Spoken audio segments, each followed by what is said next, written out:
On today's episode of Tanio Talks, we're going to discuss what I feel are the three biggest issues with Crossout and how I would go about fixing them. Now, before we get into this, I want to clarify one thing. I love this game, and I've been playing for several years now, and have spent more of my hard-earned money on this than I care to admit.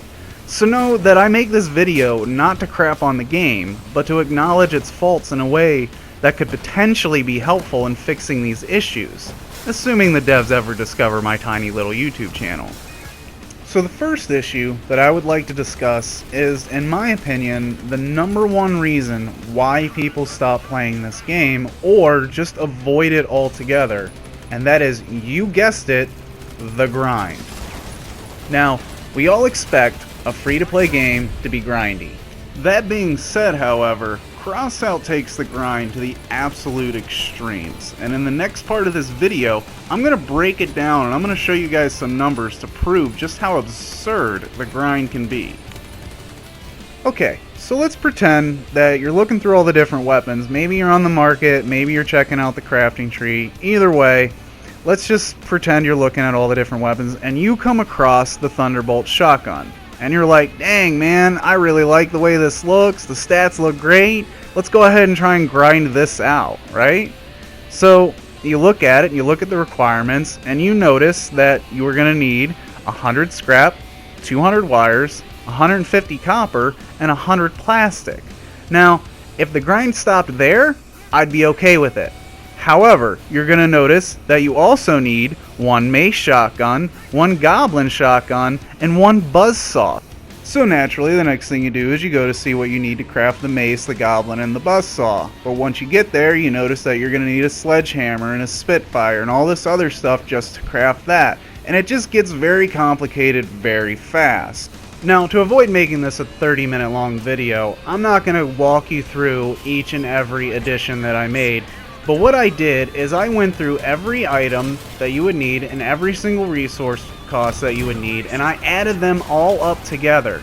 Now, in order to make one, I repeat, one Thunderbolt shotgun all day, you are going to need 3,195 scrap, 500 wires, 1,170 units of copper, and 250 plastic. And again, this is just for one Thunderbolt shotgun, okay? We all know that the vast majority of weapons in this game require multiples of on a build for it to be viable. I've never seen someone be able to go into a match with one Thunderbolt and be anything even close to efficient. You need multiples. So take this and times it by 3. And that's the total you'll need to actually be able to make a Thunderbolt build. Okay, so now that we know the total amount of resources required to make one of these shotguns, let's try and take a second to figure out just about how long, time-wise, it's going to take to grind out these resources. So what I did is I played 10 matches of scrap PvP. Now originally I was going to go through all the resources and give you guys time for all that, but after just doing the scrap, I think the point's made. So anyway, what I did is I did 10 matches of scrap PvP, and I timed how long those 10 matches took me altogether. From the moment I first hit battle to the time where the last match ended, an hour and 17 minutes and 14 seconds had elapsed. Meaning that, if we want to be nice, we'll say that I was able to get 10 full matches in 1 hour. Okay? Now, out of these 10 matches, we won't even talk about how many I won, how many I lost. We'll assume that I won all 10 of these matches, and that I got an MVP on all of 10 of these matches. Now, without boosters, without a season pass, roughly 30 scrap is what you're gonna get from an MVP win on a scrap battle. So, if we know that we're on average getting 30 scrap from one win, and we can get 10 matches in 1 hour, then we know it's going to take us roughly 10 hours just to grind out the scrap for one of these shotguns. Now remember, in order to make a viable build, you are probably going to need about 3, if not 4.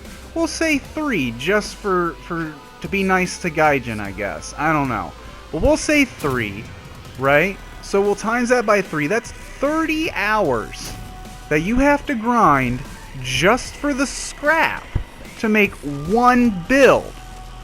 Now this is just for the weapons. We're not talking about the wheels, the engine, the cabin. We're not talking about any of that. We're not talking about the wires. We're not talking about the raids that you gotta grind out that you can only do a couple of each day. It's just absolutely absurd once you start adding everything together.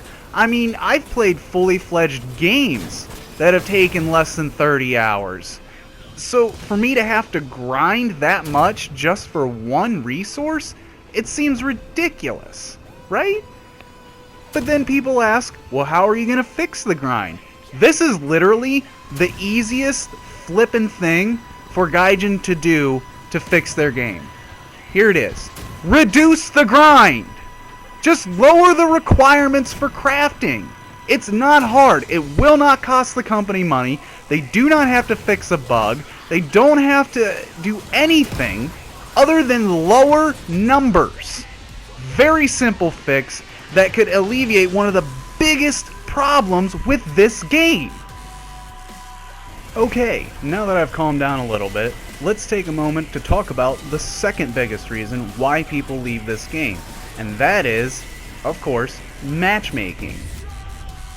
Now, the way that matchmaking is supposed to work is that you make a build, and depending on what you used, it has a certain power score. And based on that power score, it's supposed to match you up with people who are relatively the same. Now, on paper, that sounds fine. However, in practice, what ends up happening is you end up going up against people who are ridiculously higher a power score or ridiculously lower a power score than you are. I don't know how many matches I've been in where I had to fight people who were 2,000 points above where I am.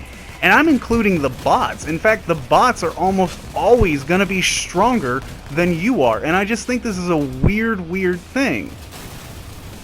For example, here is a match where my build is at 10,075 points. And there are 2 bots. One is at 11,475, the other is at 12,381. These are significantly higher than I am.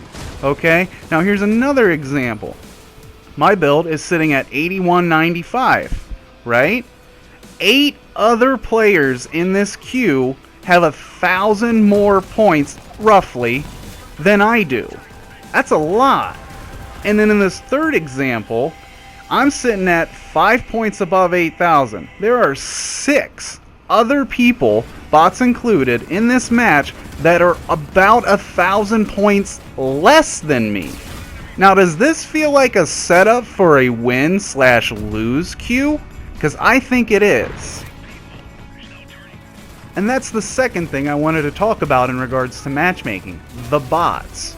First off, why are they even there in the first place? Is the player base really so low that you have to throw bots into a match?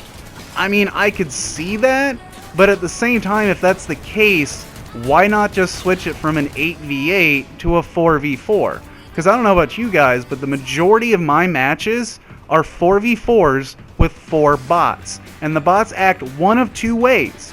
Either A, they are completely useless and just die, or B, they are sniping you from across the map and will not relent until you're dead. Like, they are either completely useless or in some cases the MVP. I'm sorry, I don't care what your opinion is about getting good, but if a bot is getting MVP, that's hella sus, fam. Like, it really is. That tells me that Gaijin is doing their best to force you into a lose queue. Because if you go back and actually look at your record and keep track, you will notice that you probably have a very close to a 50-50 win-loss ratio. Because Gaijin does their best to keep you at a 50-50 win-loss ratio. It's just what they do. If you don't believe me, do it yourself. Record each and every win and loss and do the math, and you will find that you are very, very close to a 50-50 win-loss ratio. Now, that being said, you're not allowed to group up with people. We're talking about solo queuing. If you're in a 4-stack with somebody, that is a whole different ball game. In fact, the biggest problem with matchmaking comes with the fact that you can't really group up with people well. They're 8v8s, but you can only go in with groups of 4, and that's the only way you can actually reliably communicate with your teammates. That little action wheel they have is completely pointless. It does not help. Oh, somebody hit attention to position. Guess what? I don't know what position that is. Okay, unless I stop what I'm doing and look at the mini-map that you have to pull up. I'm not doing that in the middle of a fight. So therefore, that call is useless. The need help? Useless. I don't know where you are unless I see you on my screen, in which case I probably know you need help anyway. You know, why is there no voice chat? Any other kind of team-based, online competitive game like this, there's automatically a voice chat. As soon as you log in, you can talk to people. Yes, you can turn that off, and there's always problems with people being on mics or not, but there's always that option as a default. In this, you have to group up with 3 other people in order to have voice chat. Now, there was a few other issues in regards to matchmaking that I did want to discuss, but for time's sake, we're going to go ahead and just leave it at these 2 and talk about how we would go about fixing them. So first off, power score. The first way they could go about fixing the power score issue is to simply be more open about the actual brackets. As it stands, when you make a build, you don't know exactly who you're going to go up against. If they had legitimate brackets that you could actually check and build around, it would really help. So for example, let's say one of the brackets was 6,000 to 6,999. You know that if you go into a battle with anything in between there, that's what you're going to fight. You're not going to find something at 7.5. You're not going to fight something at 5.5. Another way they could go about fixing this would be to just do away with the whole power score system in the first place. Just make matchmaking based around the rarity of items that player has equipped. If they've got purples, match them with people who have purples. You know what I mean? I know that's going to get very convoluted very quickly once you consider, this guy's got a blue engine, a purple gun, and, white wheels. Who do you match him up with? That's a hard call, and that's going to, require a lot of internal testing and blah, blah, blah, which is why I wouldn't suggest that as the go-to fix method. Like I said, just some clear basic brackets that are actually held, in place and not broken with bots or just random players coming in with way too strong or too weak of builds, legitimate brackets, I think would really cut out a lot of that, hey, why is this guy in here who's 2,000 points higher than me or 2,000 points lower? You know what I mean? It's a bad thing. And as far as bots go, just take them out of PvP. It's called PvP, player versus player, not player versus some bots, okay? Just take them out, and then nobody can accuse you of using them to create lose/win stacks. You know what I mean? Just take them out. Easy fix. Now that we've discussed the 2 biggest issues that are holding this game back, let's discuss the third. Now, granted, this isn't as big as the first 2, but considering that you really don't have much of a choice but to do it, it's kind of a big deal. I'm talking about raids. Yep, that thing that we all do but don't want to, right? And why don't we? Because it's boring. Like, there's really nothing to do. Most of the raids have the exact same kind of objectives, and because of the fact that you only get the 1 repair kit, you kind of have to build these wonky builds that you don't even really like the look of, so you're not really having fun with the build you have, and then the objectives that you're supposed to do are just boring. You sit there and you just plank, plank, plank, and then go to the next spawn area, and just plank, plank, plank, plank, and it's really boring and it's really bad. The other issue with raids is the fact that you don't have a choice on whether or not to do them. You know, if you want to craft something, you've got to do raids to get that copper, to get that plastic, to get the electronics. I mean, I guess sure you could craft some things and basically trade it on the market, but that's probably going to take you a lot longer than just doing the raids themselves. Although that being said, some of these raids are exceptionally long. I'm talking like 20 minutes for what, 30 plastic or something? I don't know. I don't really do raids all that much. I, in all honesty, spent money to make up for the fact that I don't want to do the raids. And in all honesty, it kind of feels like that's the whole point of the raids, is, you know, just to make it so that you spend money to skip out on a part of the game you don't want to grind through or don't have the time to grind through. And that's just a predatory practice, which is what Gaijin is unfortunately known for. And they don't seem to realize that the only reason, in all honesty, that they're even a thing still, the only reason people play Crossout is because there's nothing else like it out there. Vehicle combat games are just non-existent nowadays, so if you want to do it, you're playing Crossout. But I guarantee you, if somebody came out, literally just cloned it, you know, and just took away these issues we've discussed, Crossout would go out of business. Gaijin would go out of business, you know. And I know what you're thinking, you know, well, why don't you make it? Because I'm an idiot. I don't know how to make video games, alright? I did one little tutorial on Dreams, alright? I'm not a video game designer, alright? I'm a player.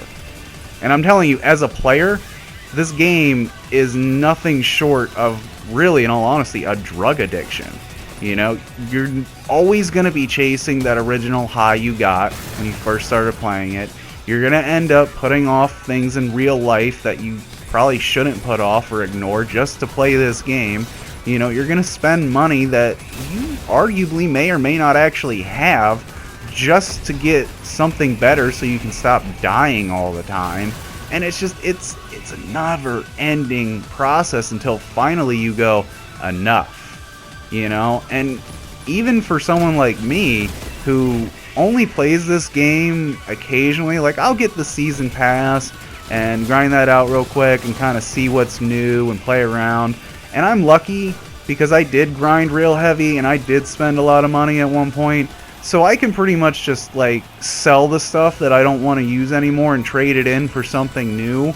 Now, that being said, I generally can't dabble in the orange rarity or higher. I can get about 1 or 2 if I sell everything.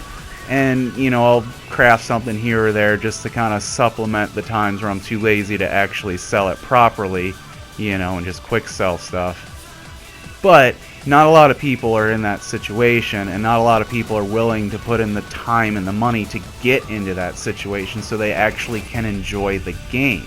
Because once you get into it, once you get past that initial huge grind wall and you start figuring out how to make money, the game does open up and it becomes a lot more fun. It's just, like I said, getting to that point takes way too much time and or money.